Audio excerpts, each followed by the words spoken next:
The East Hall of the Hale mansion was always quiet at midnight, but tonight the Simons had a shape to it, a shape that belonged to one small figure on her knees in the middle of the marble floor.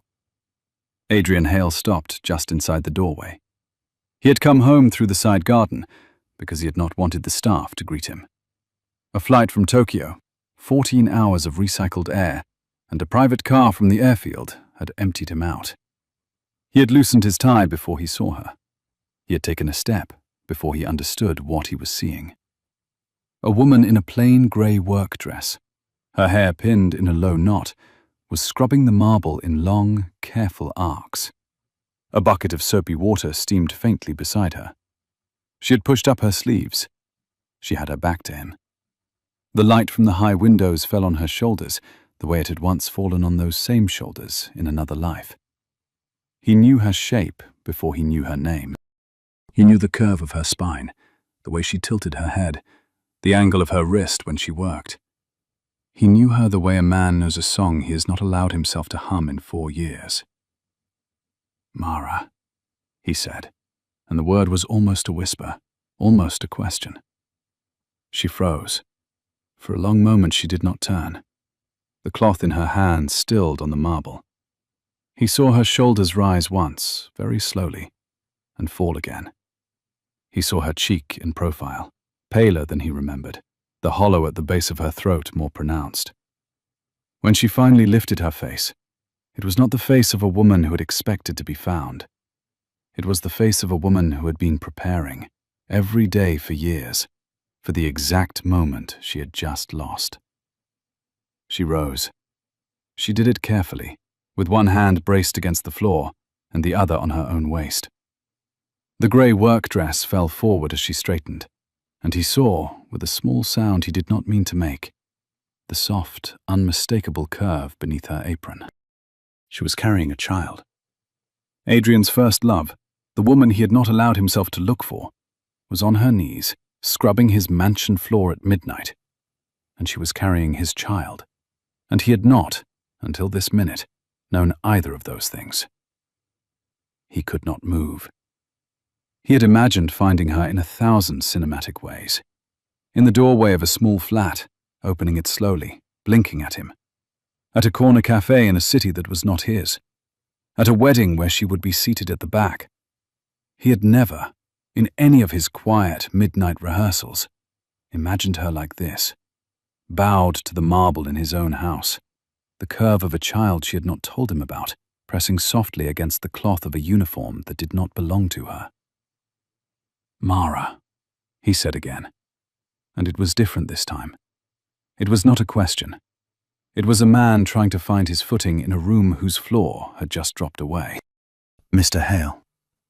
Her voice was low and steady, and he hated her for the steadiness more than for any of it, because he understood at once that the steadiness was the only thing she had left. "I'll be finished in an hour. I won't be in your way." "I beg your pardon." "I said I won't be in your way.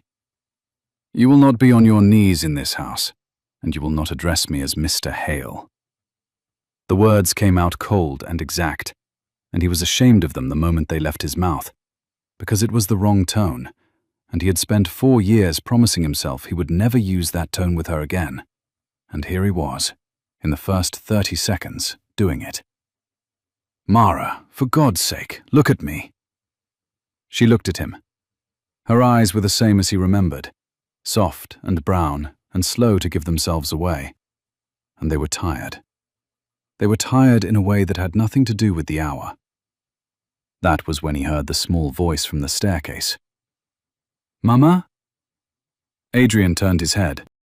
A child stood at the top of the broad sweep of stairs, one hand on the polished banister, the other clutching a stuffed grey rabbit by its ear. He was very small. He could not have been more than 3. He was wearing pajamas with little white stars on them, the kind that came in plastic packets from a grocer, and his dark hair was sticking up where he had slept on it. He was looking down at Adrian with the calm, owl-eyed seriousness of a child who has already learned not to make sudden noise in a strange house. Mara made a sound, half her son's name, half a swallowed prayer. "Theo, Sweetheart, I told you to stay in the room. I waked up. The boy considered Adrian gravely. He took one careful step down. Are you the man in the picture? Adrian did not know what picture.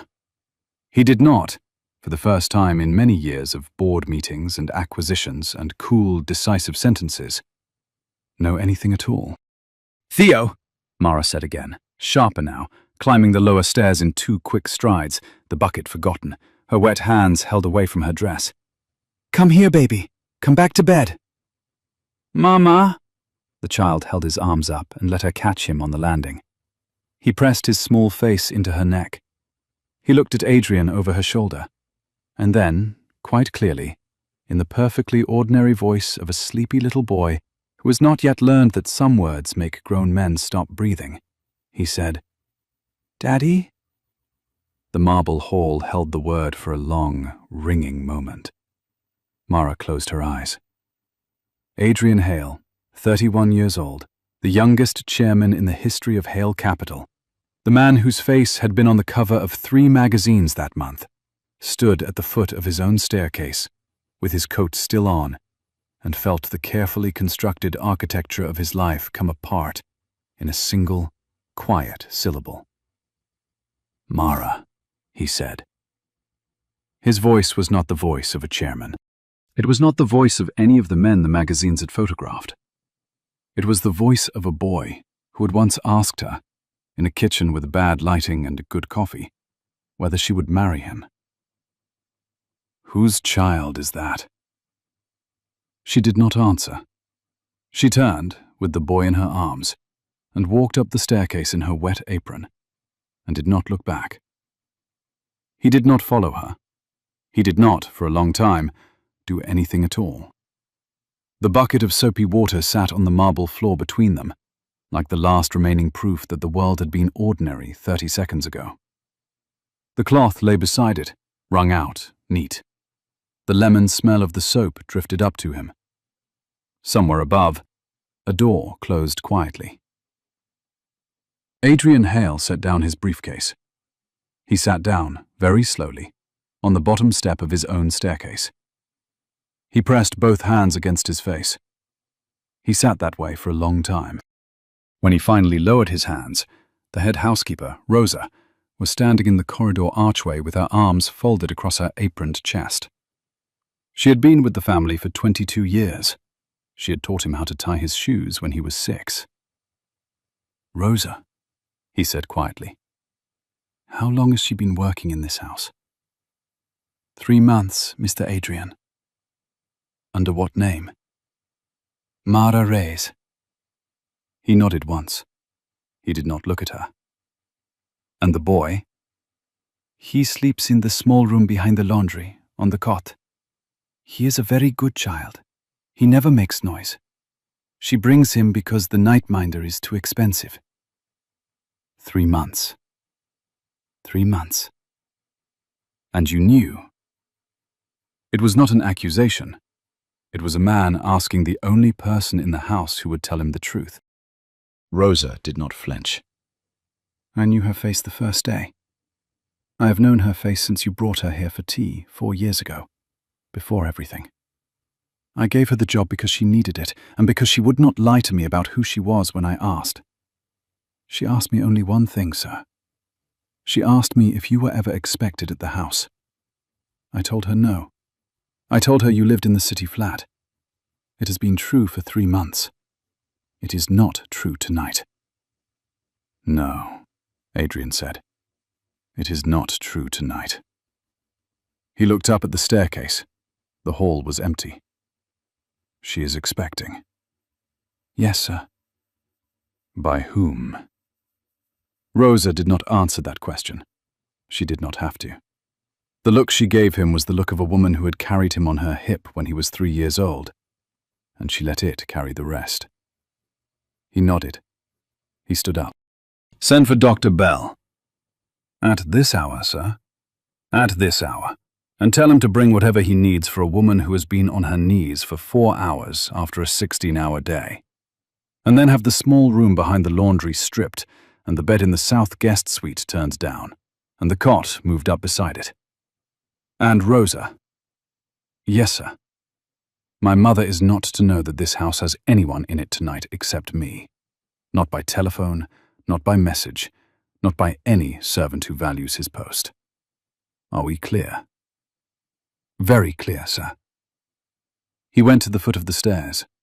He laid one hand flat on the polished banister where the small boy's fingers had rested. He stood there a moment longer, looking up at nothing. "Daddy," he said, almost soundlessly, as if testing whether he could say the word at all. Then he climbed the stairs. The south guest suite was warm.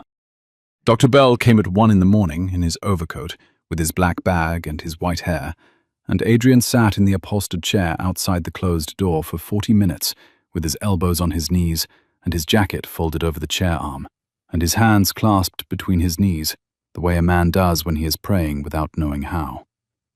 Theo had been settled on the cot beside the bed. Through the door he could hear the doctor's low voice, then the murmur of Mara's, slower and lower, and then nothing for a long time. When Dr. Bell came out, he closed the door behind him very gently, and he did not greet Adrian by his title. "Adrian, tell me." "She is 16 weeks along. The pregnancy is intact. The baby is, by every measure I can take in your hallway, healthy. The mother is exhausted to a degree I have not seen outside of a hospital ward in some time. She has lost weight she did not have to lose. Her pressure is too low. She has been on her feet 10 to 12 hours a day for at least 3 months. Her hands are cracked. She has not slept properly in weeks. She also has not seen a doctor since she found out about the baby. Not once." Adrian closed his eyes. "What do you need?"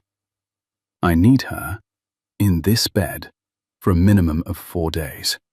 Not on her feet, not standing for a meal. I need a proper diet. I need iron. I need quiet. I need her to understand that if she keeps doing what she has been doing, she will lose this baby, and possibly her own health on top of it." Dr. Bell paused. "She knows. She is a clever woman. She has known for some weeks. She has, in her own words, been managing. Managing. Managing." The doctor's mouth was tight. "There is a small boy on the cot beside her bed. She told me, when I asked, that she did not have anyone she could leave him with for a doctor's appointment. She told me this without self-pity. She is a woman who has been quietly drowning for some time, Adrian. I'm not asking. I'm telling you what is needed." "Yes." "Good." Dr. Bell hesitated at the door. "Adrian?" "Yes." "The boy?" "Yes." "He is yours." It was not a question. Adrian Hale, who had built an empire on his ability to keep his face still in any conversation that mattered, did not keep his face still. "I did not know," he said, "until tonight." "I thought as much." Dr. Bell put a hand briefly on his shoulder. It was the hand that had delivered him 31 years ago in a hospital his father had paid to have built. "You will do what is right, then. I have known your mother a long time, my boy. I have also known you. I will trust you and not her." Adrian could not speak. Dr. Bell let himself out. It was nearly 2 in the morning when Adrian opened the door of the south suite. The bedside lamp was on, low. Mara was lying on her side facing the cot, one arm under her cheek, the other across the small bump she had been hiding under her work apron. Theo was curled on the cot, with his stuffed rabbit pressed under his chin. Both of them were asleep. Mara's hair, freed from its pin, lay across the pillow in a long, dark wave. Adrian crossed the carpet without sound. He stood beside the bed. He did not sit. He did not touch her. He looked at the bump beneath her hand, and then at the small, dark head on the cot, and at last at her face. There was a deep crease between her eyebrows, even in sleep. She had a faint bruise across one cheekbone, the kind a tired person earns walking into a doorframe in the dark. He stayed there a long time. When he finally left, he closed the door without making a sound, and he went down the hall to his own bedroom, and he sat on the edge of the bed in his rumpled travel shirt, and he did not sleep. He had been gone 4 years. He had been gone too long. He had a son. He had not known. He was going to find out, before this house was an hour older, whose decision it had been to keep that from him. And then he was going to undo it. The South Suite, in the small grey hour before dawn, was the kind of room she had not slept in for 4 years. The wallpaper was a pale silvered green, with a small repeating pattern of ferns. The curtains, drawn against the night, were a heavy raw silk with the weight in them of a much colder season than the one outside.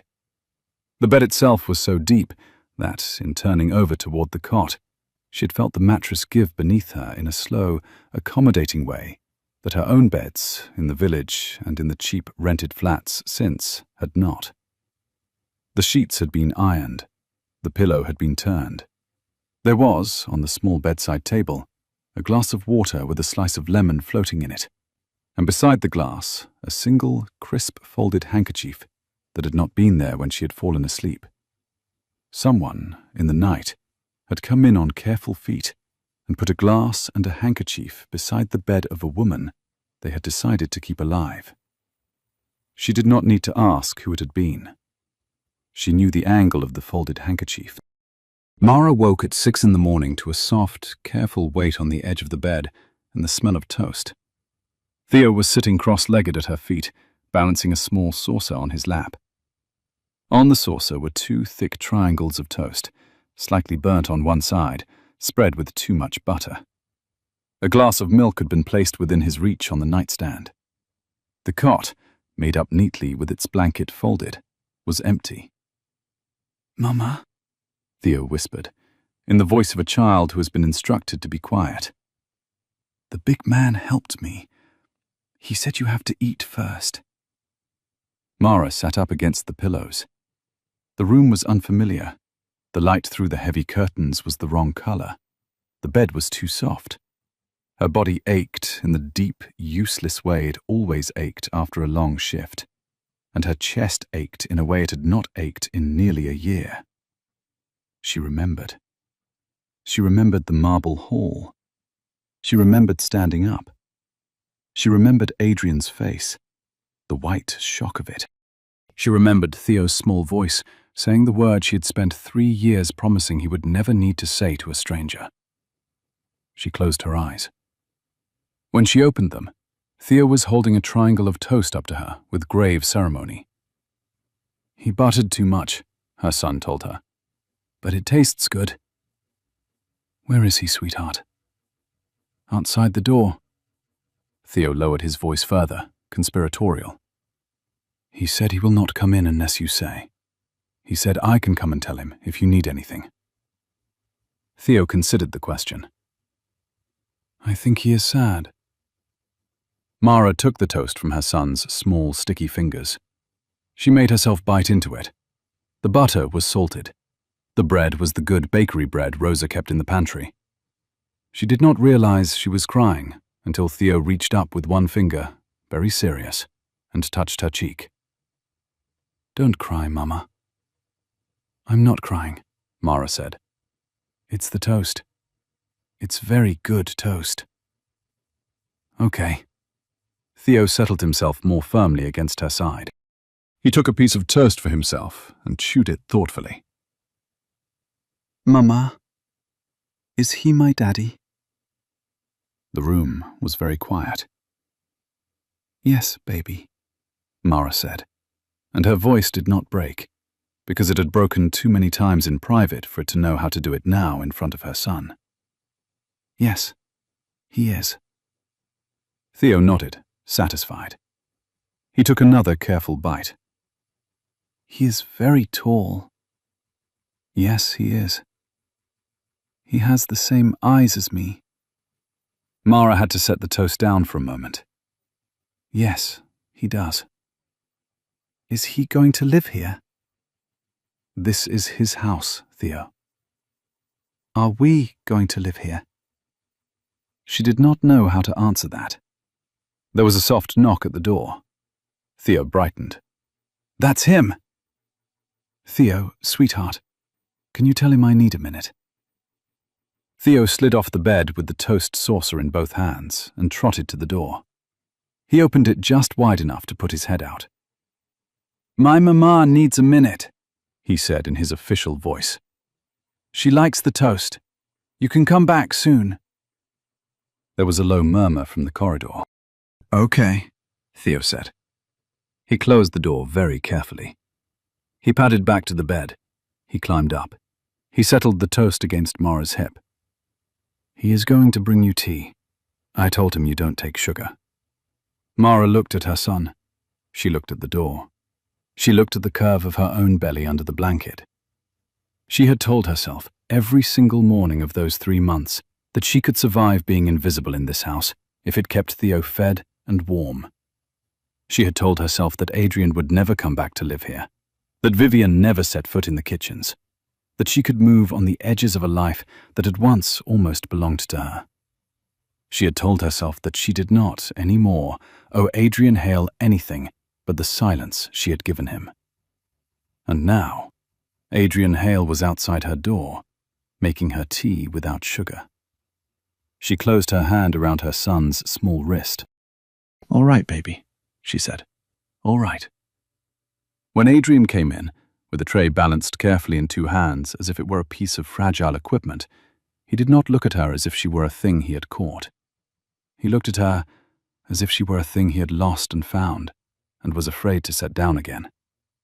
He put the tray on the writing desk. He carried the cup of tea to the nightstand. He set it down without rattling the saucer. He did not, this time, ask her any questions. He pulled the chair to a careful, polite distance from the bed and sat down in it with his hands open on his knees. Eat the toast, he said. Please. She ate the toast. Theo, leaning against her side, watched both of them with the patient interest of a small judge. Adrian, Mara said at last, and his name in her mouth made him close his eyes for a moment. I'm not going to discuss anything in front of him. No, Adrian said. Of course not. He needs to be somewhere with people he knows. Rosa is downstairs. He has met her. She has biscuits. Adrian's eyes flicked, the faintest possible smile, to the boy. She told me, a moment ago, that she has a great deal of cleaning to supervise in the conservatory, and a small assistant would be very useful. Theo perked up. I help. You help very well, Adrian said, and the gentleness in his voice was, for Mara, the worst thing she had heard in 4 years, because it was not performed. He had not, 4 years ago, known how to be gentle to a child. He had known how to be gentle to her. He was now, evidently, going to learn the rest. Theo, Mara said, go and find Rosa, baby. Theo wriggled to the edge of the bed. He hesitated. He looked back at Adrian. Don't make my mama cry, Theo said, with the absolute, terrible authority of a very small child. No, Adrian said, quietly. I won't. Theo nodded once and trotted to the door and let himself out. The door closed. The room held very still. Mara set the tea down. She folded her hands over the curve of her belly and looked at the man who had been the first thing she had ever loved. Ask me, she said. Whatever you want to ask. Ask me. Adrian Hale, who had once won a $6 billion acquisition by waiting a single second longer than the man across the table, looked at the woman on the bed and did not know how to begin. Why? He said. Why what? Why all of it? Mara was quiet for a long moment. 4 years ago, she said, you lost your father. You went to Singapore. You said it would be 6 weeks. It was not 6 weeks. It was 6 months. While you were gone, your mother came to my flat one Tuesday afternoon. She came alone. She brought a check. Adrian did not move. I did not take the check, Mara said. I told her to leave. She went. She drew in a small breath. 3 days later, a courier came with a letter. The letter was on your stationery. It was in your handwriting. I knew your handwriting. I had a book of it. I had a year of birthday cards. The letter said you had been thinking about it for some time. It said you had concluded that we were not, in the end, suited. It said you wished me well. Her voice did not change. She could have been reading a recipe. It was written in your handwriting, and it was signed in your name, and it was not from you. I know that now. I did not know it then. She paused. I tried to call you. The number had been changed. I tried the office. I was told that Mr. Hale was not taking personal calls. I tried twice more. The third time, the voice on the line, who knew me, who had been kind to me at every previous call, told me, very gently, that I was on a list. I was not to be put through. Those were her instructions. From your office. Mara, I am not finished. 2 weeks after the letter, I found out I was carrying Theo. She paused. I sat on a bathroom floor in my flat, and I did the arithmetic on the back of a receipt, and I understood that I had a choice. I could carry a child whose father had told me, in his own hand, that he did not want me, into a family that had told me, with a check, that I did not belong, and I could spend the rest of my life trying to prove to that family that my child deserved a name. She took a slow breath. Or I could leave. I could go quietly and keep my dignity and raise my son on what I could earn, and never in my life beg a man for anything I had not been freely offered. She let the breath out. I left, Adrian. I packed a case. I gave my landlord notice. I went to my mother's village in the north. I had a baby in a small public hospital. I named him for my grandfather. I did not write to you. I did not tell you. You had told me, in writing, that you were finished. I believed you. I am ashamed of how easily I believed you. But I was 24 years old, and I was alone, and I believed you. Adrian's face had gone the color of paper. And the baby, he said, his eyes on the curve of her hands. The baby, Mara said, and for the first time, her voice was not steady. The baby is also yours. She kept her hand on the small bump. The baby is from one night, a year ago. The wedding of a woman we both knew. You came late. We danced. You walked me out to a taxi. You stood on the curb a long time, Adrian. And you did not let me get in the taxi. And I did not get in the taxi. She paused. I went home with you. I went home with you because I had been 3 years without you, and one night does not seem like a great deal to ask when you have been 3 years without somebody. I told myself, in the morning, that it was a closing of an account, that I would take the night and I would go. Another pause. You were called away before I woke. There was a note on the pillow. The note was kind. The note was a little bit funny. The note said you would call me at noon. I read the note. I left before noon. I did not give you my number. I had still not told you about Theo. I did not then intend to. You were going to leave again. I had already left, Adrian. I was leaving on principle every morning for 3 years. That night did not undo 3 years. It only made the leaving harder. So I made it cleaner. I put my number out of your reach. I went home to my son. I told myself it was the last time. I meant it. Her hand tightened over the bump. 6 weeks later, I knew. And you did not. I did not. She looked at him. I had spent 3 years raising your son alone after a letter you did not write. I was not, in that moment, going to telephone the chairman of Hale Capital and inform him, by way of his secretary, that there was now a second child. I told myself I would find a way. I told myself I would manage. I did manage. For 9 months, I managed. The school where I taught restructured. I lost the job. I lost the flat that came with the job. I went looking for work. I did not have references that were 2 years old, and I had a small son and a stomach that was beginning to show. She glanced at the room around her. Rosa did not flinch when she saw me. Rosa gave me a uniform and the key to the back door. Rosa did not ask. I did not tell her you were ever expected. She did not tell me you were either. I think she was waiting. She looked at him. She knew you would come.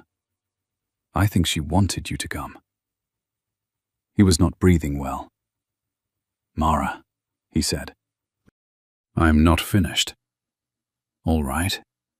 I am not asking you for anything. I have not in 4 years asked you for anything. I am not going to start. I will leave this house tomorrow." "No," Adrian said, very quietly. "You will not.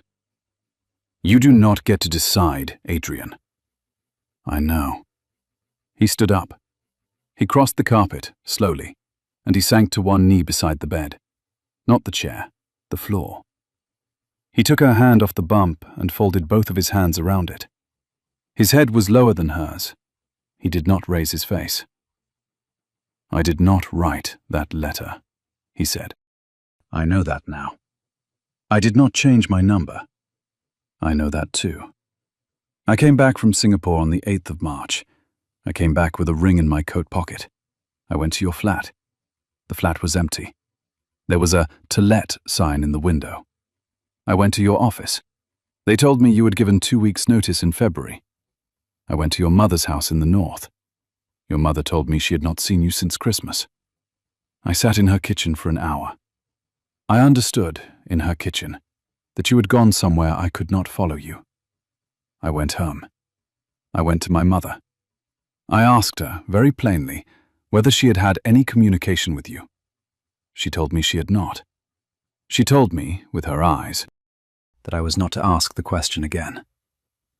His shoulders moved. I believed her. I am ashamed of how easily I believed her.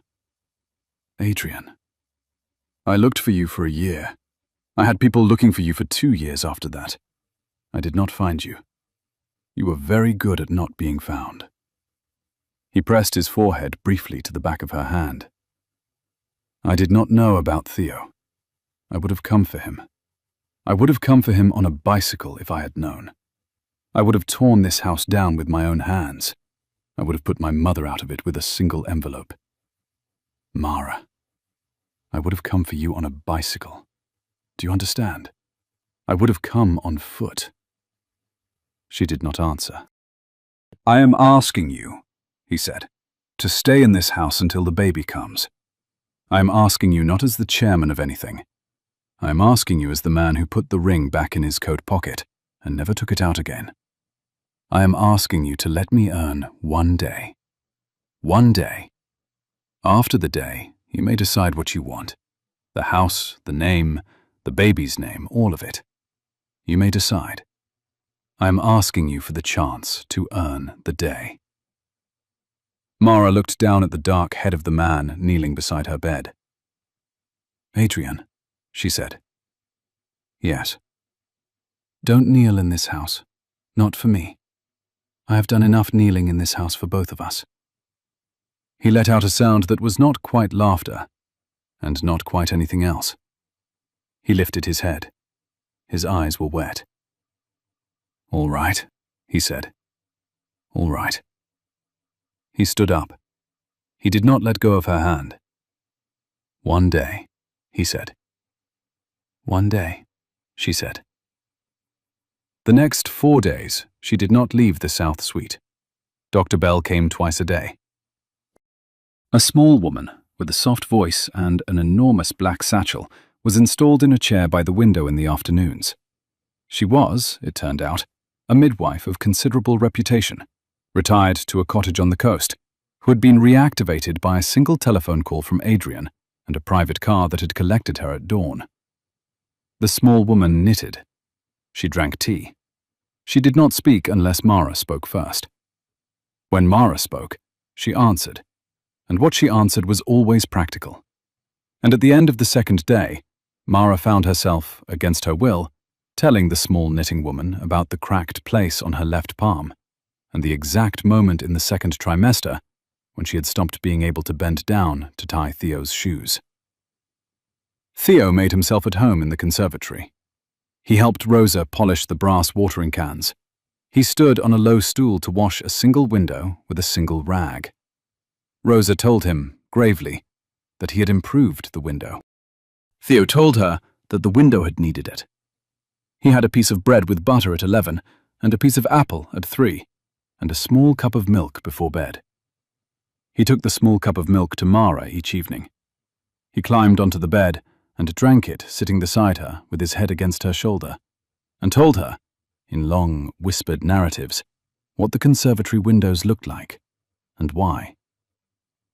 Adrian came in twice a day. He did not sit down without asking. He did not stay longer than 15 minutes. He brought, the first morning, a stack of books he remembered her once liking, which he had bought, he admitted, in the airport in Tokyo, because they had a bookshop with the right kind of paperbacks.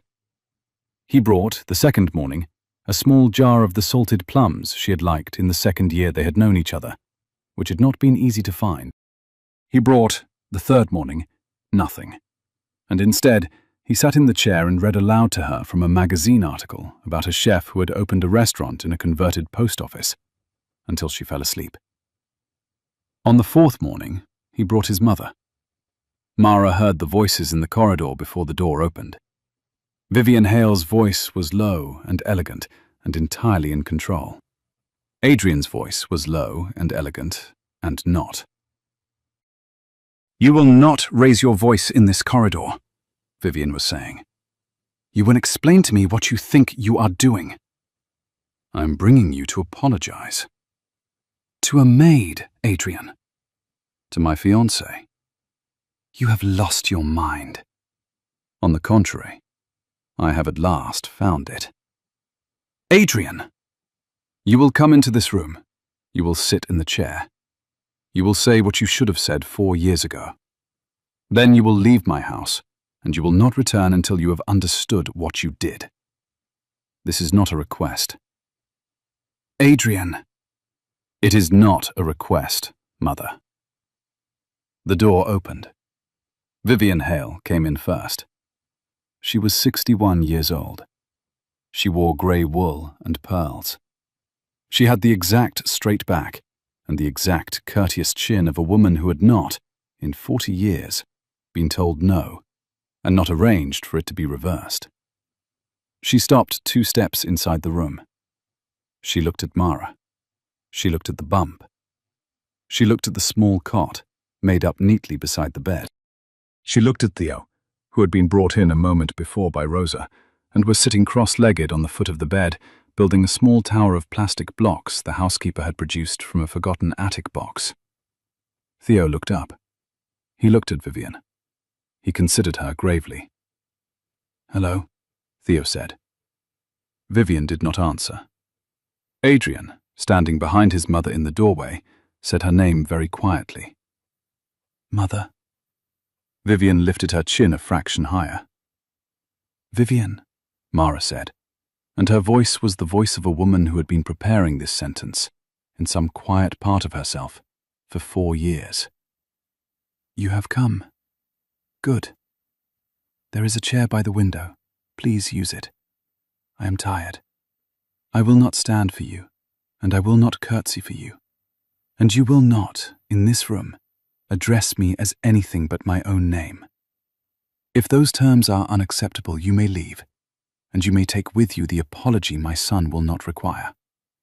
Adrian, close the door." Adrian closed the door. Vivian, very slowly, sat down in the chair by the window.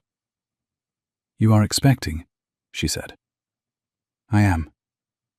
"His?" "Yes." "And the boy?" "His." Vivian looked at Theo.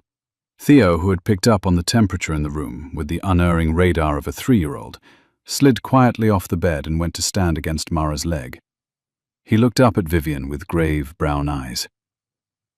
"He has Adrian's eyes," Vivian said, faintly. "He has my eyes," Mara said. "Adrian has my eyes also. We can argue about it later." There was a long silence. "I wrote the letter," Vivian said. Adrian, behind her chair, had become very still. "I know you did," Mara said.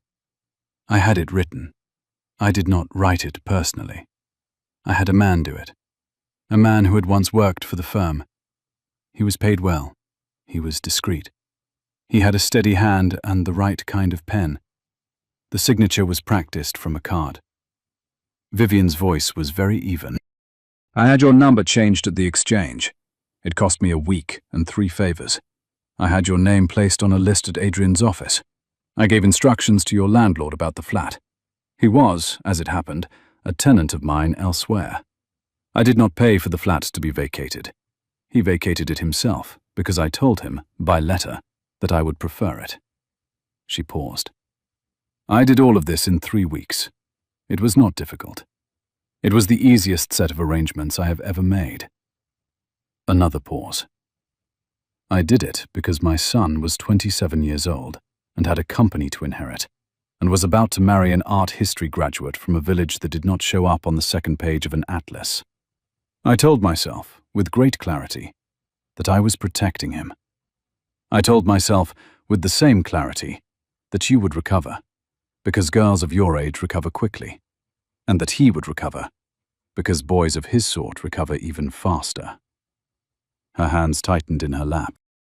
"I was wrong about both of you. I have been wrong in this matter for 4 years. Mother, I am not finished, Adrian. I have not in 4 years said this aloud." Vivian's hands were folded in her lap. They were not steady. "I would like to say it aloud now," she went on. "And I would like you to be in the room, because I would like, if it is possible, never to say it again." She turned her face toward Mara. "Miss Quinn, I did you a wrong from which I do not know how a person recovers. I separated you from a man you loved. I made you doubt his word. I made you, in some quiet and indirect way, sit alone on a bathroom floor in a flat I had had emptied, and discover that you were carrying a child whose father, I had told you, did not want you." She drew in a careful breath. "I do not know how to set that right. I do not know that it can be set right. I have, since the day my son came back from Singapore with a ring in his pocket and a face I had not seen on him before, known that I could not undo what I had done. I have not spoken of it. I have not been brave enough to speak of it." A pause. Her chin lifted. "I am speaking of it now because my son has put me in this chair. And between the two of us, he is, today, the more frightening person in this house." She looked briefly at Adrian, then back to Mara. "I am ashamed, Miss Quinn. I am 61 years old, and I am ashamed for the first time in my life. I do not ask anything of you. I will not see this child. I will not see the next. I will leave this house this morning. I will not return without your written permission, which I do not expect to receive." She paused. "I have one request. I would like, before I go, to know the boy's name." Theo, who had been listening with his head against Mara's hip, looked up at his mother. Mara looked down at her son. She put her hand on his small, dark head. "His name is Theo," she said. "Theodore James Quinn. He is 3 years old. He is very kind. He is very clever. He is loved. He has not in his life lacked anything but a father, and he will not lack one again. You may say his name aloud once, if you wish. You may not address him." Vivian nodded very slightly. "Theodore," she said. Theo did not answer. Vivian stood up. She crossed the room. She stopped at the door. She turned. Adrian. Yes, Mother. I will resign from the Foundation Board on Monday. I will resign from the Museum Board on Tuesday. I will withdraw my name from the Christmas Committee. I will write to the editor of the magazine. I will say what is necessary in each case to make it clear that this family's good name belongs to the woman in this bed and not to me. Her voice did not break. Do not, please, ask me to come back into this house. I would prefer not to. It is the only kindness I can do you now. Goodbye. She left. The door closed. Adrian stood with one hand on the back of the chair she had been sitting in. His face was very pale. Mama, Theo said quietly. Was that the lady in your story? What story, baby? The lady who made you cry? Yes, Theo. That was her. She was sad too. Yes, Mara said. She was sad too.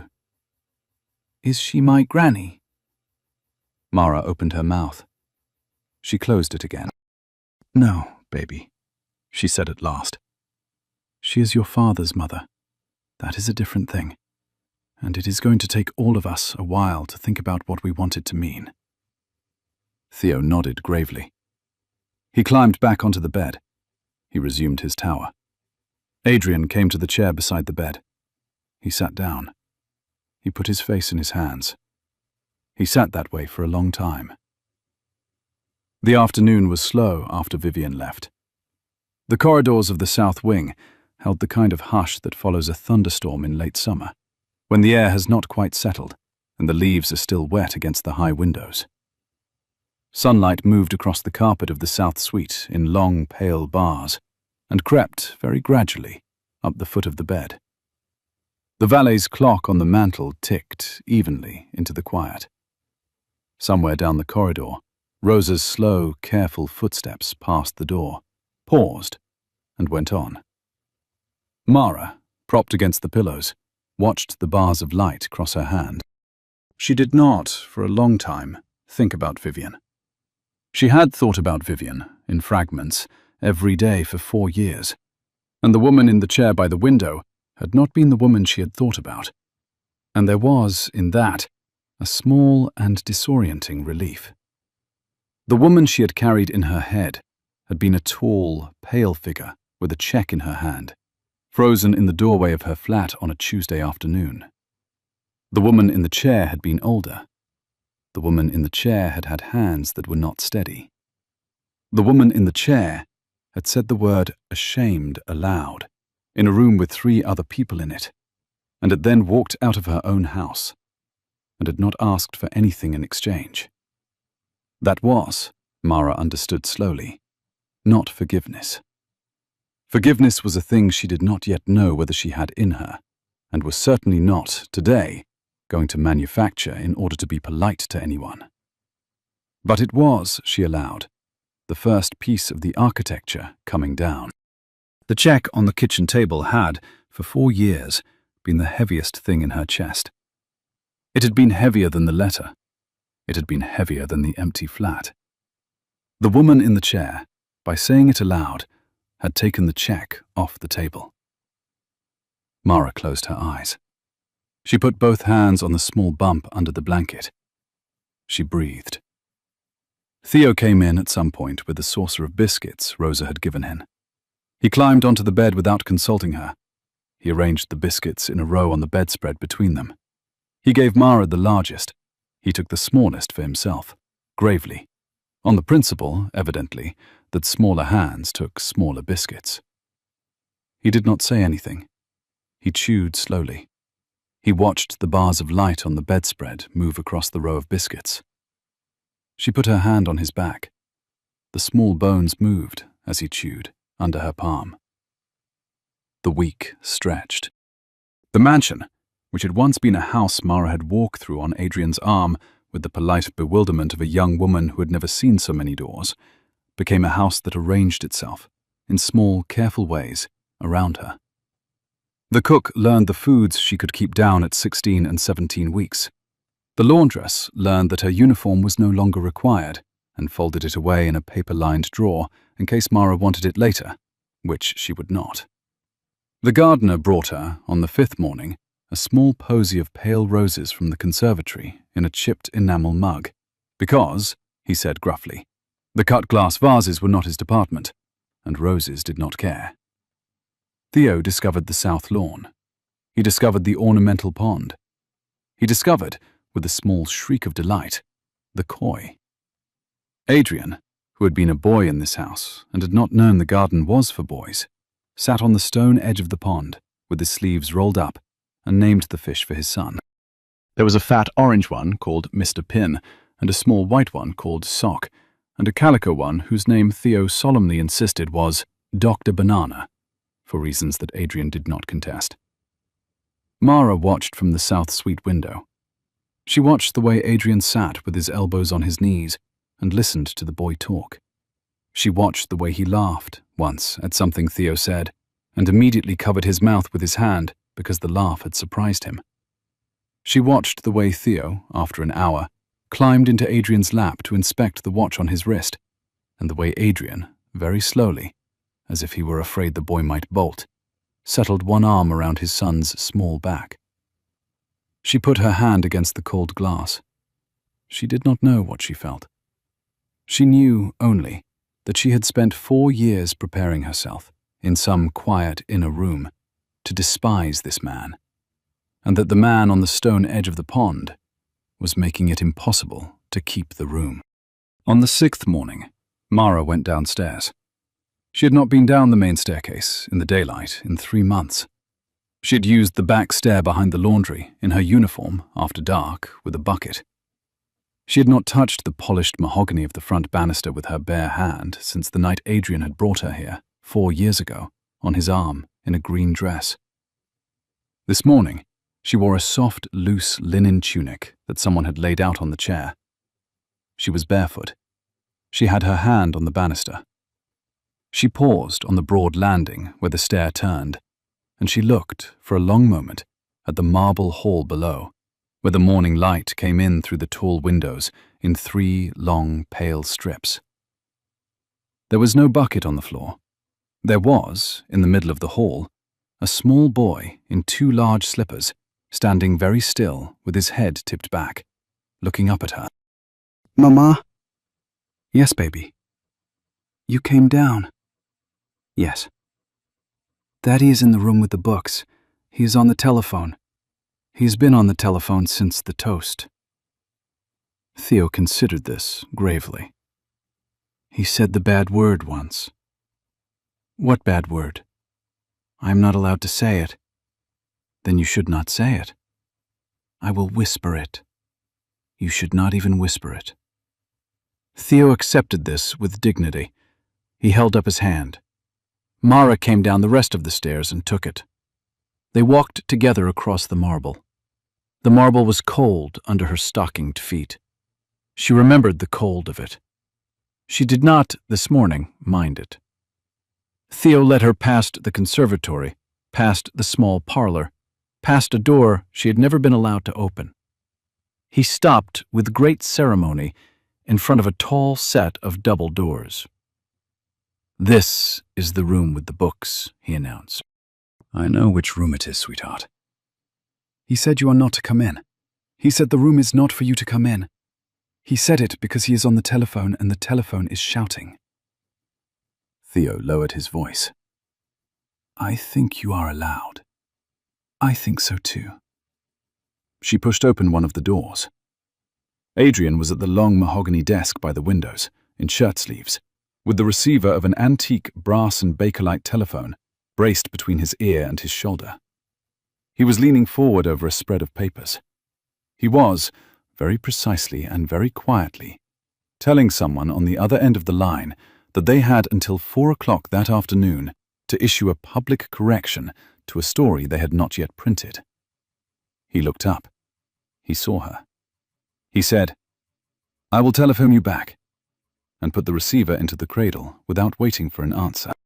"Mara. Adrian. "You are downstairs." "I am." "Dr. Bell, has approved short walks. He told me yesterday.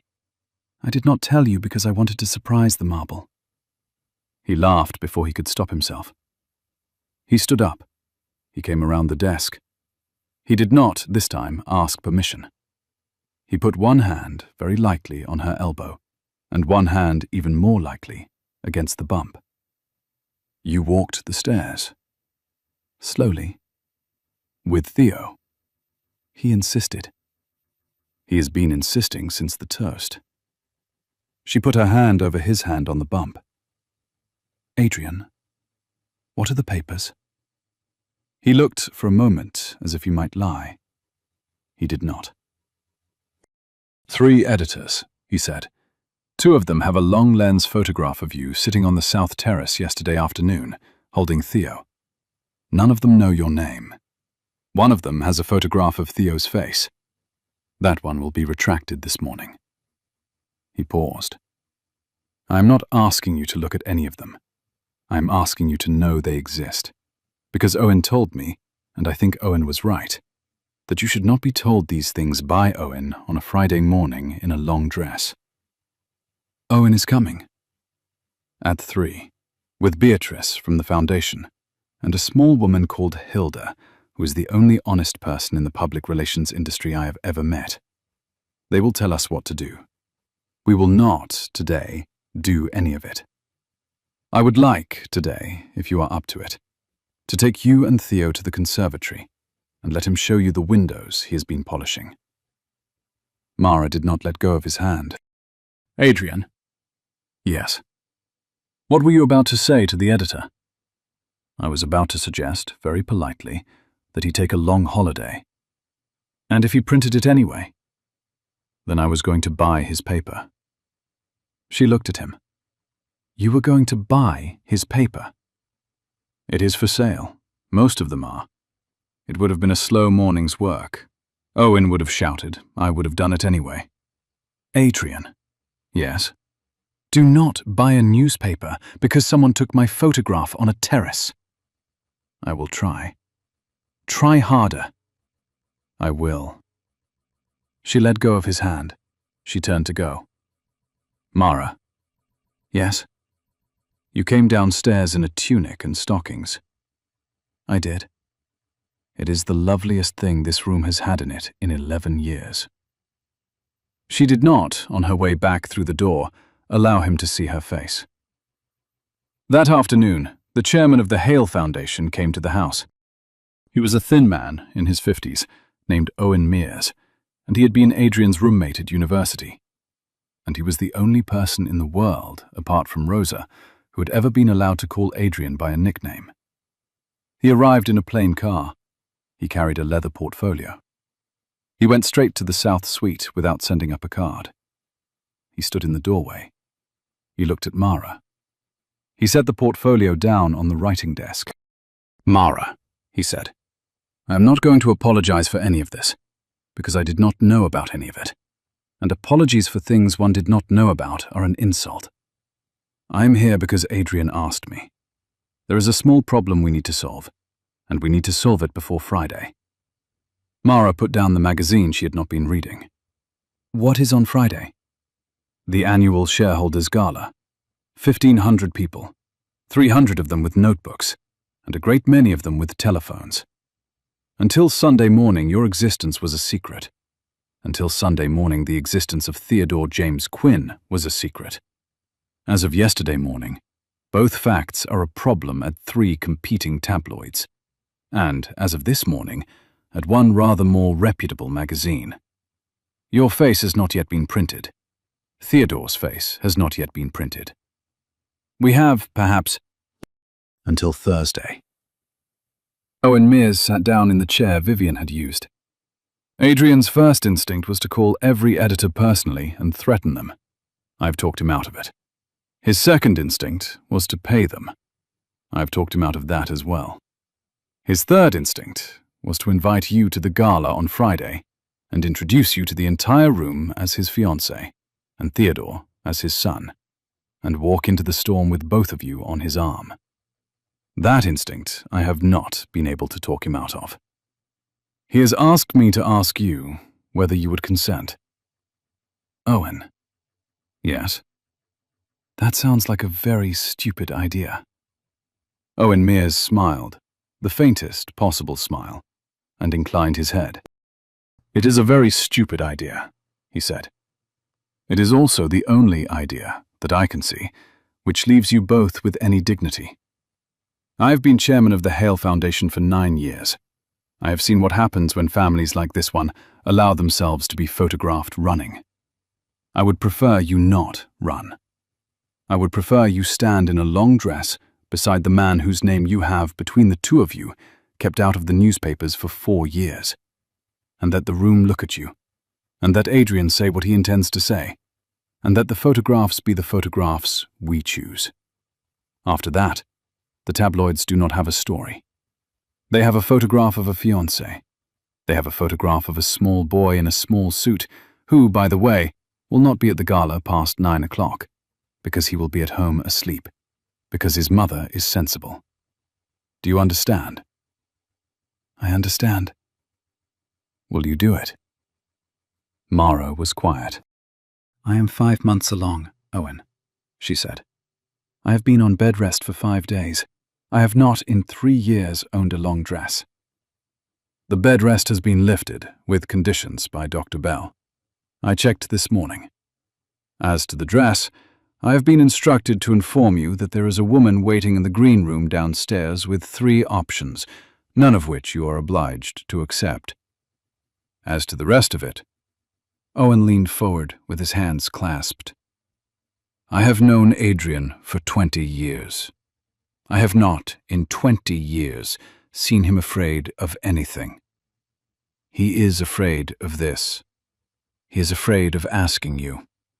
He is afraid you will say no, and he is afraid you will say yes, and he is afraid that whichever you say, he will not deserve. He sent me up because he thought, correctly, that if he asked you himself, you would say yes for the wrong reason. He would like you to say yes for the right reason, or not at all. He did not, in fact, send me. I came. He does not know I am here. Mara closed her eyes. Of course he doesn't. Will you do it? On one condition. Name it. He stands beside me on Friday, and he says it himself. Not a press release, not a statement. He says it himself, into the room. He names me. He names Theo. He names the baby. He says what his mother did, and he says what he is going to do about it. He does not ask me to be brave on his behalf and then go home and let the lawyers handle the rest. If he wants to stand publicly, he stands publicly. All of it. Owen Mears regarded her. That is a very large ask of him. Yes. You understand it will end at least 3 of his board relationships. Yes. You understand it may cost him a percentage of the share price for a quarter. Yes. You understand he will not hesitate. That, Mara said, is what I am counting on. Owen Mears nodded once. He stood up. He picked up the portfolio. I will tell him, he said. He will agree. He would have agreed to dance through the lobby in his stockings. I am, I think, going to get back into my plane car and drive to the office and have a small whiskey at 4 in the afternoon, which I have not done in 9 years, because I am, against my own better judgment, going to enjoy Friday. He paused at the door.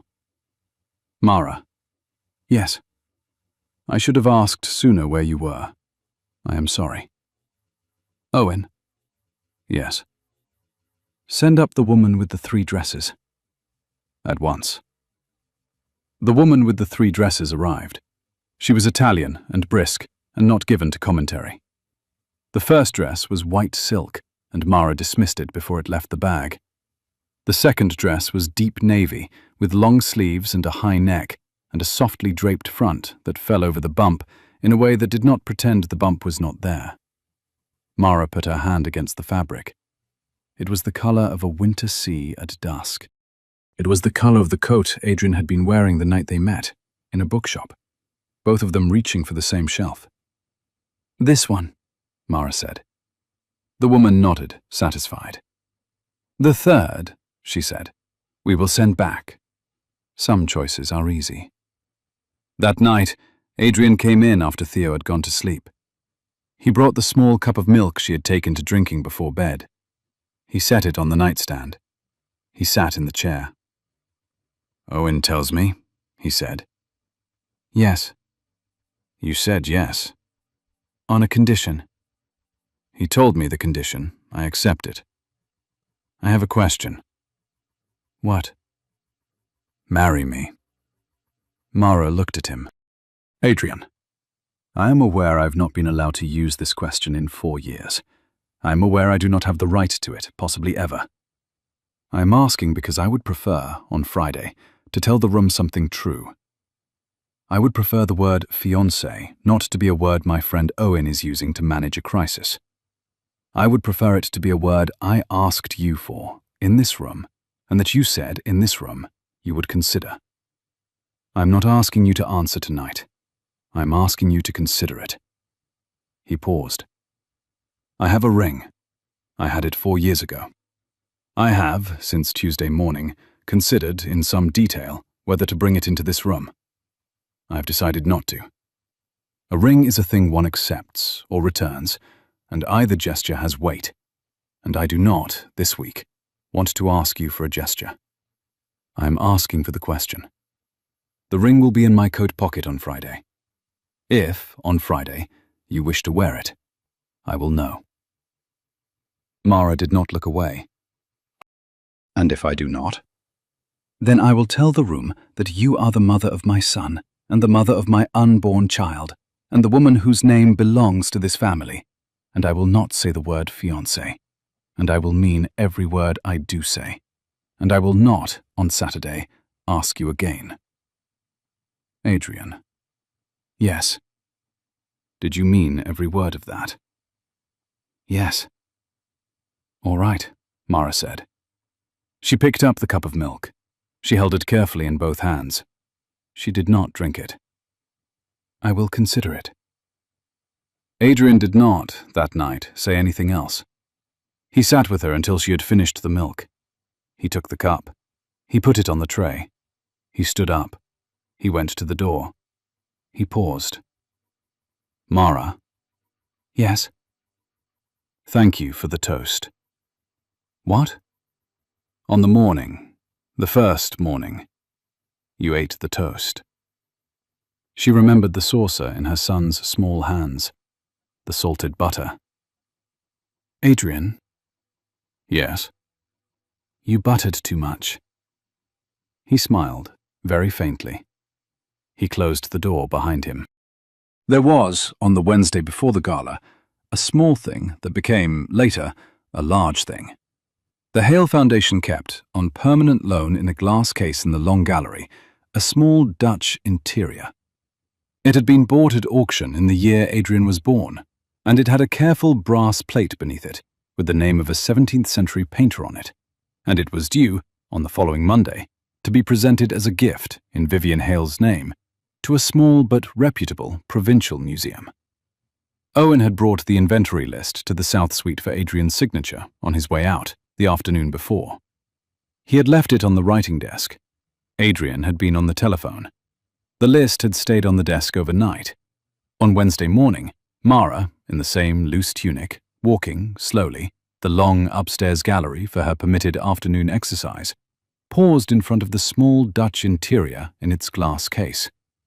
She stood in front of it for a long time. Theo, holding her hand, considered the painting with her. "Mama?" "Yes, baby." "Is it a nice picture?" "It is a nice picture, Theo." "Why do you look at it like that?" Mara, who had not spoken aloud, in any room, of art history in nearly 4 years, turned her head slowly to her son. "Because I think someone has painted it twice," she said. "And I think they have hung the wrong one." She went, very slowly, downstairs. She found Adrian in the library. Adrian. Yes. The small Dutch interior in the glass case in the long gallery. He looked up, surprised. Yes.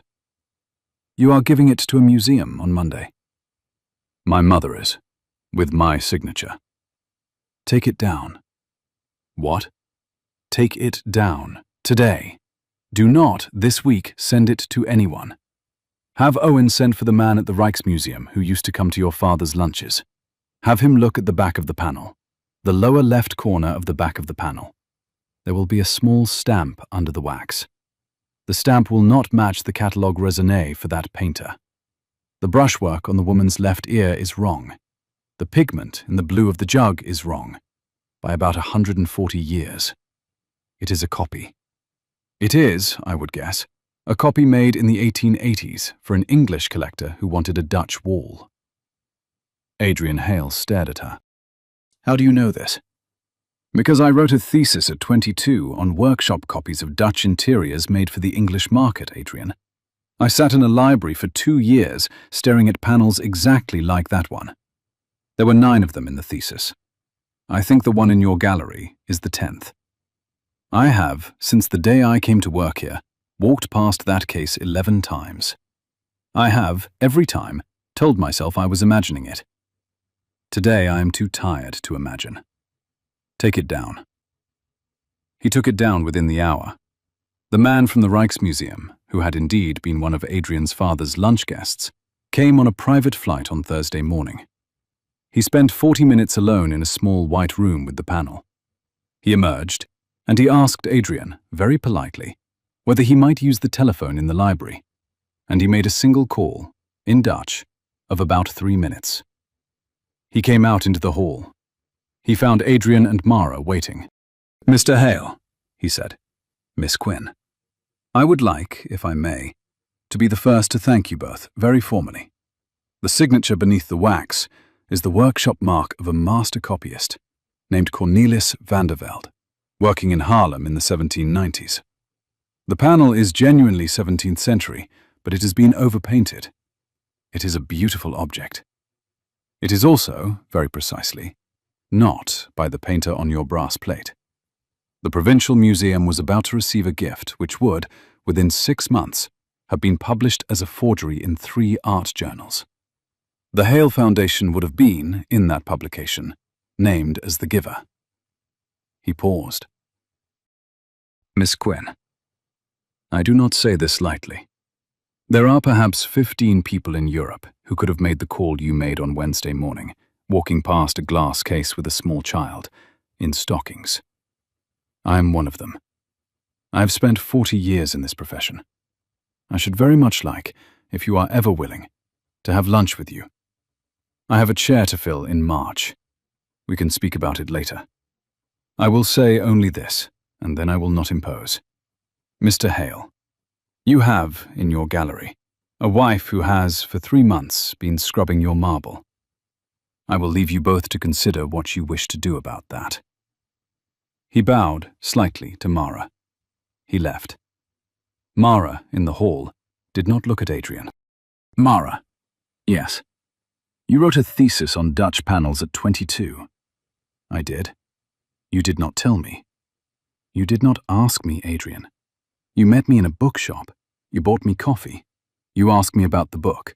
I told you about the book. You did not, in the 4 months between coffee and the ring, ever ask me what I had written. I did not, in the 4 months, mind. I was 23. I did not yet know that not being asked was a thing. I know it now. I do not now hold it against you. I am only telling you. Today, I told you. Today you took the panel down. Today the man from the Rijksmuseum offered me a lunch. I have not, in 4 years, been offered a lunch. Mara. I am not, Adrian, asking for anything. I am only saying, because today I have the breath for it, that there was a person under the apron. There was a person under the dress in the bookshop. The person is the same person. She has, since the bookshop, raised your son. She has, since the wedding, carried your daughter. She has, this morning, saved the foundation a public scandal. she could have, had she been a different sort of woman, said nothing about. She is telling you, while she has the breath, that the apron was never the whole of her. I should not have to tell you. You should know. You should have known in the bookshop. You will, henceforward, know. I will know. Good. She turned. She went, slowly, back upstairs. Adrian Hale stood alone in the marble hall. He looked, for a long time, at the empty glass case at the far end of the gallery. He pressed the heel of his hand against his mouth.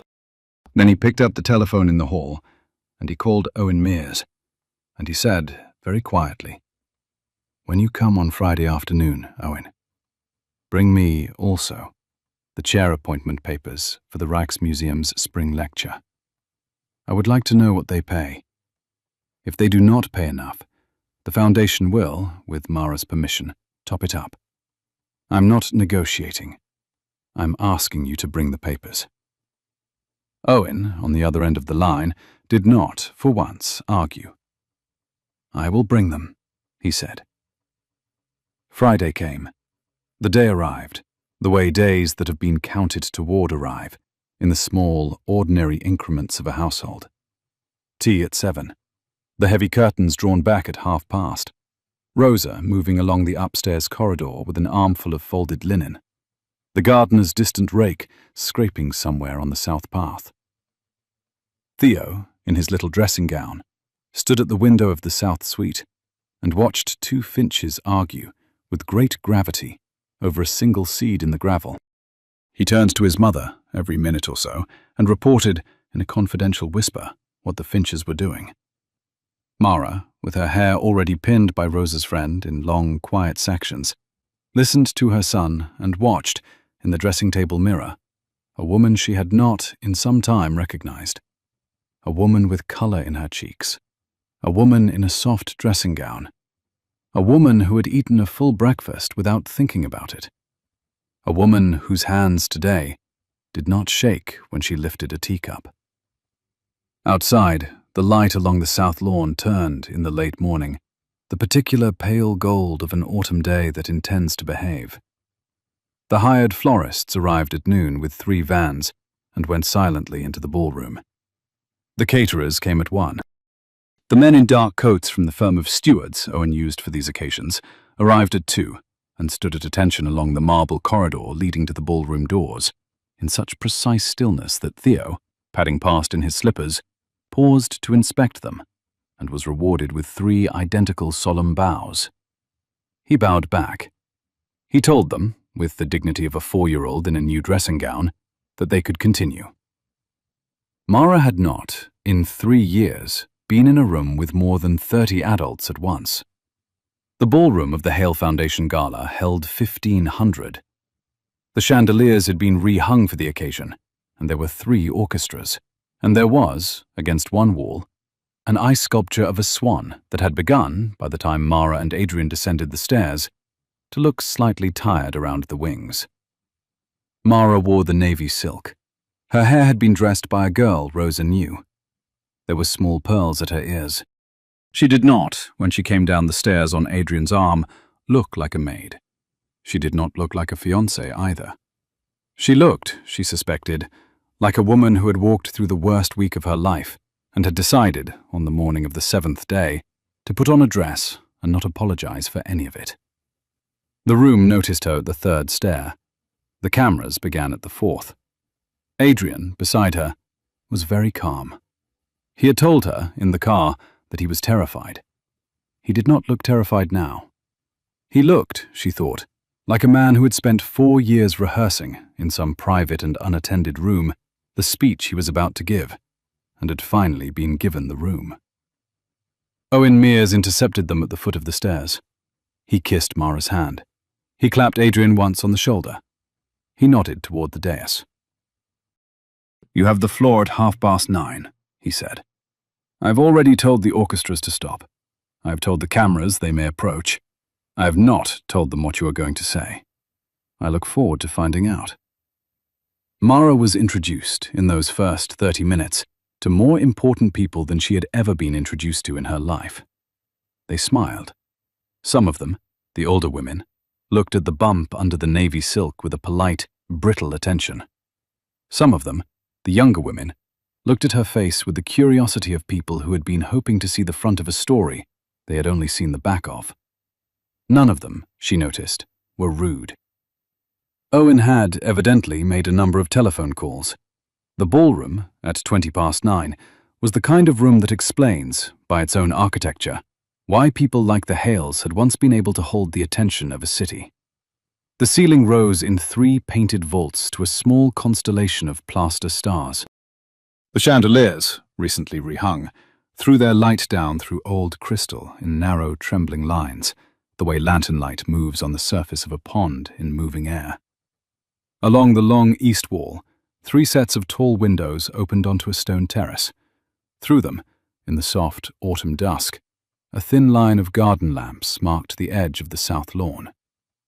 The orchestras, arranged at 3 corners of the room, alternated, by long tradition, in such a way that the music was always coming from one place and being answered from another, and the room never went quite silent until someone wanted it to. The crowd in such a ballroom was, also by long tradition, 3 crowds at once. The older crowd at the small round tables along the wall, who came for the orchestras and the food and the ritual nodding to people they had seen at the same gala for 30 years. The middle crowd in the cleared center, who came to be seen and to circulate and to make, with their slow, careful patterns, the necessary photographs of the evening. And the young crowd at the open doors of the terrace, who came in long dresses and unbuttoned coats and did most of their actual conversation outside in the cold. All 3 crowds, this evening, had at one point or another turned their faces toward the staircase. All 3 crowds had now arranged themselves with a kind of theatrical politeness, in such a way that they could see, from wherever they were standing, the dais at the far end of the room. The cameras, at 9:23, lowered themselves a fraction. The orchestras took, by some signal Mara did not catch, the long pause that musicians take when they have been told that the next thing in the room will not be theirs. At 9:25, Adrian led her up onto the dais. The room went quiet. The orchestras stopped. The chandeliers did not dim. The cameras did not flash. The waiters stopped circulating with their trays. 1,500 people, in formal dress, turned, very slowly, toward the man at the microphone with the woman in navy beside him. Adrian Hale put one hand on the small of Mara's back. He cleared his throat. He spoke without notes. "My name," he said, "you know. Most of you have shaken my hand at least once. Some of you have done business with me. Some of you have done business against me. I am the chairman of Hale Capital. I am the trustee of the Hale Foundation. I am, on paper, the head of a family. I am, tonight, going to use the microphone for a private matter. I will be brief. I will not, after tonight, use this microphone, or any microphone, for a private matter again." The room did not move. 4 years ago, Adrian said, I was engaged to be married to a young woman named Mara Quinn. Some of you knew her. Some of you sat at a dinner table with her on the 3rd of November, the year I lost my father. Most of you did not.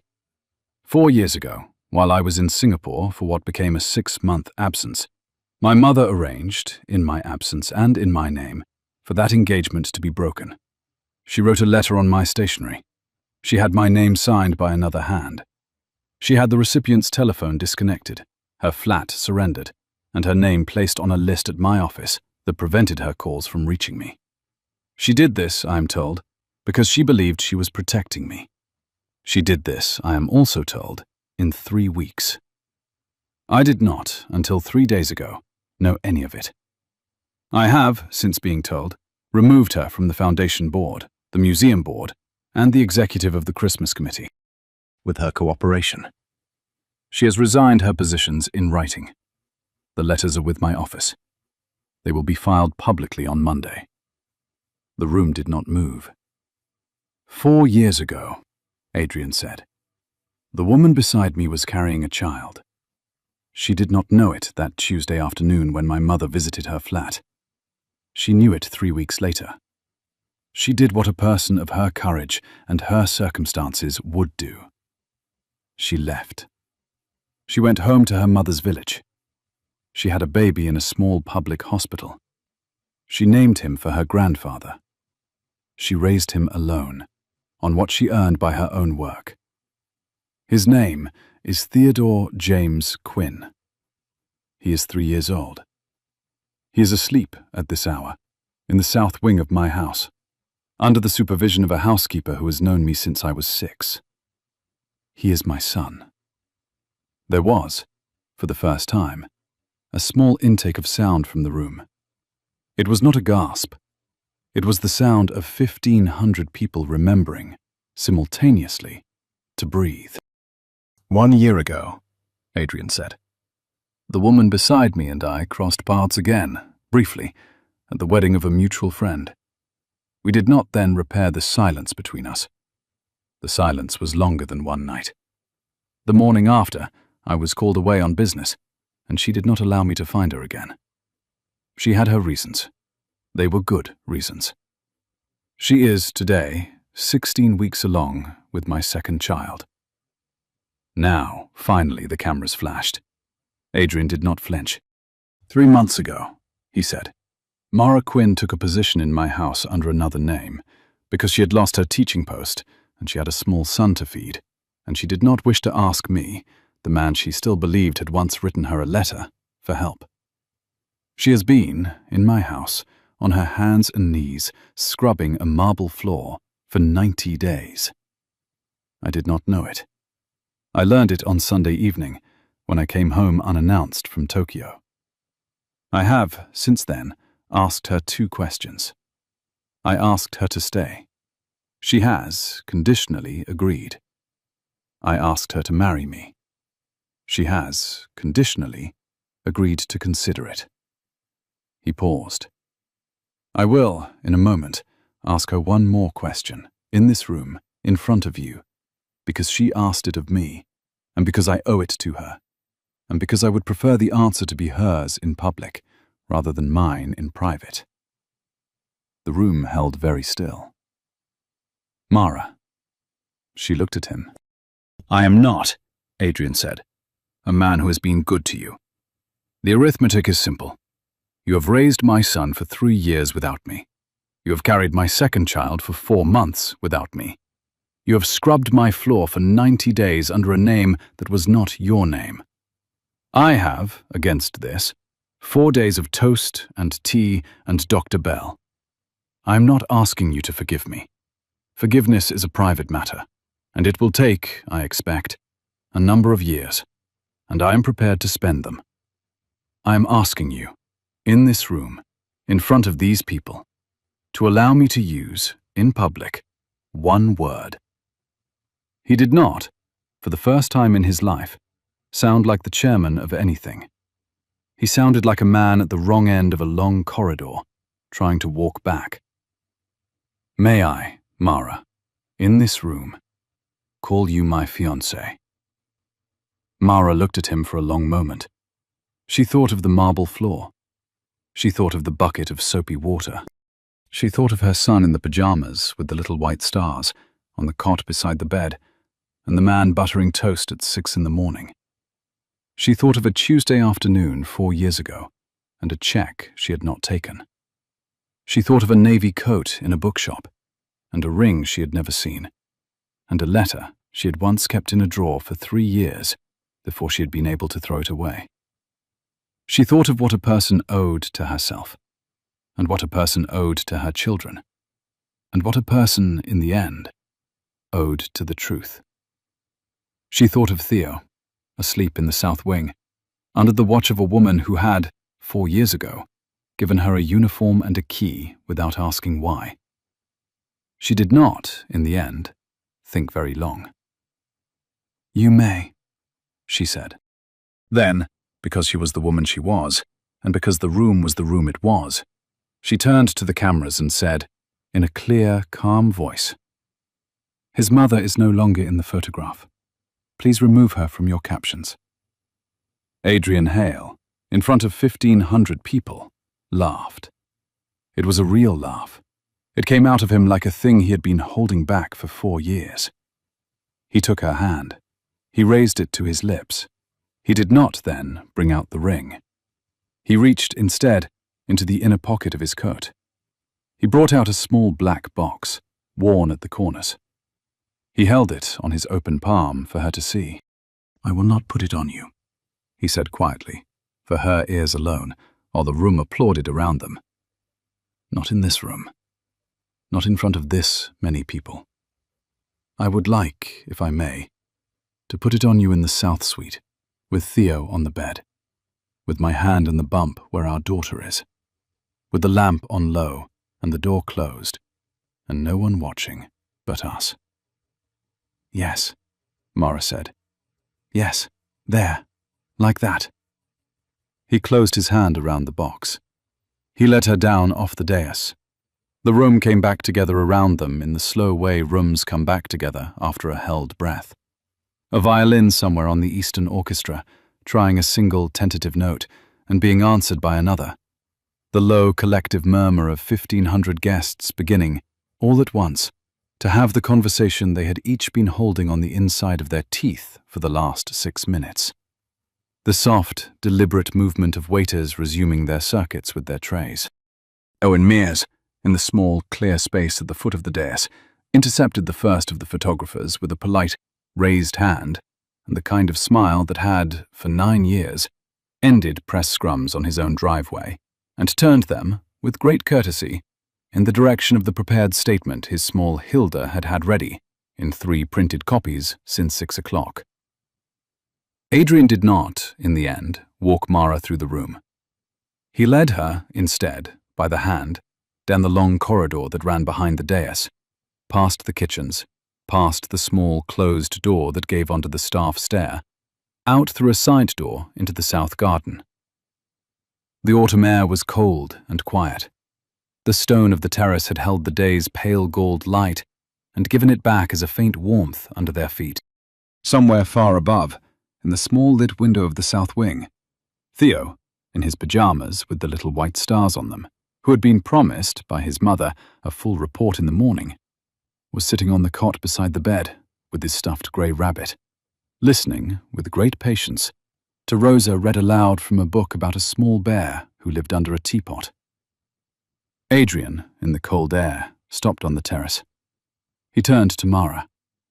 He set his coat carefully around her shoulders. He did not, this time, kneel. He took her face between his hands. He looked at her for a long, quiet moment. Mara. Yes. Inside, in front of all of them, was the easy part. Tomorrow morning, when the photographs are on every breakfast table in the city, will be the next part. The part after that, I do not know. I will, every morning of it, be in the room with you. I will not, again, be away. Do you understand? I understand. He did not, then, kiss her. He pressed his forehead, very gently, to hers. They stood that way, on the cold stone, with his coat around her shoulders, while the music started up again behind the closed glass doors of the ballroom. Then they went home. 6 months later, on a soft grey morning at the end of October, Mara Hale stood at the window of the south suite with one hand resting on the small, warm head of her newborn daughter, and watched her older son turn cartwheels, badly, on the south lawn. The lawn was strewn with leaves. Theo was wearing a coat that was too big for him, because Adrian had bought it 3 sizes too large, on the optimistic grounds that boys grew. Theo did not, today, mind. He was 4 years old now. He had, in his small breast pocket, a ring of brass house keys that the new butler had presented to him with great ceremony, as the official assistant in charge of cataloguing the conservatory. Adrian was on the lawn beside him. He was wearing a jumper. He had not, 4 years ago, owned a jumper. He had, recently, learned to. He was holding a small girl up against his shoulder. The small girl was 3 weeks old. Her name was Eliza Quinn Hale. She had her mother's hair, and her father's grey eyes, and her brother's habit of falling asleep on whichever shoulder was nearest. She was, at this moment, asleep. Theo did another cartwheel. He landed on his side. He laughed. Adrian, balancing his daughter carefully, sat down on the leaves with one hand and said something to his son that Mara could not hear through the glass. Theo nodded gravely. He sat down beside his father. He took the small grey rabbit out of his coat pocket and placed it carefully in his sister's lap. He told her, very seriously, what its name was. The baby slept on. In the kitchen below, Rosa was making toast. In the marble hall, the morning light fell on a floor that no one, this morning, was scrubbing. Mara turned from the window. She crossed the room. She picked up the small navy box from the writing desk where she still kept it, even though the ring was, and had been for 6 months, on her hand. She opened it. She closed it. She put it back. She paused at the door. She looked once around the room. The cot was gone. The chair by the window was empty. The tea tray had been cleared. The room, in 6 months, had become a room she lived in and would, soon, no longer need. She went down the corridor. She went down the wide staircase. She crossed the marble hall in her stocking feet because she had, today, forgotten her shoes, and because the marble was, she had discovered, a lovely cool surface to walk on in stockings on a soft grey October morning. She went out the side door into the garden. Adrian looked up. His face changed, the way it always changed now when he saw her, from a face that was watching the world to a face that had found the thing in it that mattered. He held up his free hand. She came to him. She sat down beside him on the leaves. He passed Eliza into her arms without comment. He put his arm around her. Theo climbed into her lap without ceremony. He put his head against her shoulder. He looked at his sister. Theo, leaning against his mother's side, declared, in the matter-of-fact whisper he reserved for important pronouncements, that this was a good house. His mother kissed the top of his head and agreed that it was. The boy considered his father then, with the slow, deliberate gravity that, in his short life, he reserved for moments that required, in his own opinion, the full weight of memory. He reminded Adrian, in a low, important voice, of the morning of the toast, and of the quantity of butter on it, and of the small but undeniable fact that, on that first morning, Adrian had buttered, in his son's professional judgment, too much. Adrian looked at his son. He looked at his wife. He looked at his daughter, asleep against her mother's shoulder. He confessed, with great seriousness, that he remembered. He accepted, with equal seriousness, the boy's verdict that he had, in the 4 years since, improved. Theo, satisfied, leaned his head against his mother's collarbone and closed his eyes against the autumn light. The leaves were the colour of old copper coins and very pale honey and the inside of a polished walnut shell, and they had collected, the way leaves do in October, in the small dry hollows along the edge of the south path, and in the gravel ruts at the foot of the conservatory steps, and in the round, shallow basin of the ornamental pond, where, in the late afternoons, the koi nudged them apart from below in slow, patient, lazy circles. The sky over the south lawn was the soft, particular grey of a sky that has decided not to rain, and has not yet decided what else to do. The air carried the small, clean smell of damp earth, and of the late roses still working in the conservatory, and of wood smoke from the cottage at the edge of the garden, where the gardener, on Saturdays, lit the morning fire in a small iron stove, and drank his tea in the doorway in his shirt sleeves, and watched, with a look of mild proprietary satisfaction, the household of the great house assembling itself in the autumn world he had spent 40 years quietly preparing. The leaves moved, very gently, in the autumn air.